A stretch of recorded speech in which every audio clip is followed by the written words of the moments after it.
dowladda Shiinaha ayaa mar kale waxay shaacisay inay taageersan tahay midnimada Soomaaliya iyagoona sheegay inaysan aqbali doonin isku day kasta oo lagu kala qaybinayo Jamhuuriyadda Federaalka Soomaaliya. War-saxaafadeed ka soo baxay wasaaradda arrimaha dibadda xukuumadda Shiinaha ayaa lagu sheegay in qadka telefoonka ay ku wada hadleen wasiirka arrimaha dibadda xukuumadda Federaalka Soomaaliya Cabdisalaan Cali iyo sidoo kale dhigiisa wasiirka arrimaha dibadda Shiinaha Wang Yi iyagoona ka wada hadlay xoojinta xiriirka diblomaasiyadeed iyo kan iskaashi ee ka dhaxeeya Soomaaliya iyo Shiinaha. War-saxaafadeed ka soo baxay wasaaradda arrimaha dibadda Shiinaha ayaa sidoo kale waxaa lagu sheegay in Shiinaha uu casuumad rasmi ah u fidiyay madaxweynaha Soomaaliya Xasan Sheekh Maxamuud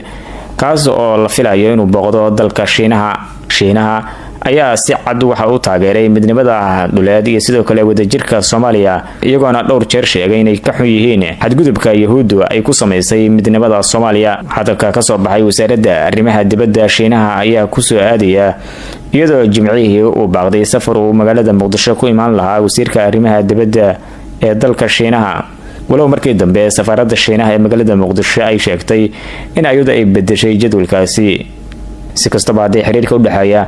Soomaaliya iyo Shiinaha ayaa ah mid aad u sareeya iyadoo dowladda Shiinaha dhowr jeer sheegtay inay mar walba u taagan tahay difaaca qarannimada iyo sidoo kale midka dhuleed ee dowladda Federaalka Soomaaliya.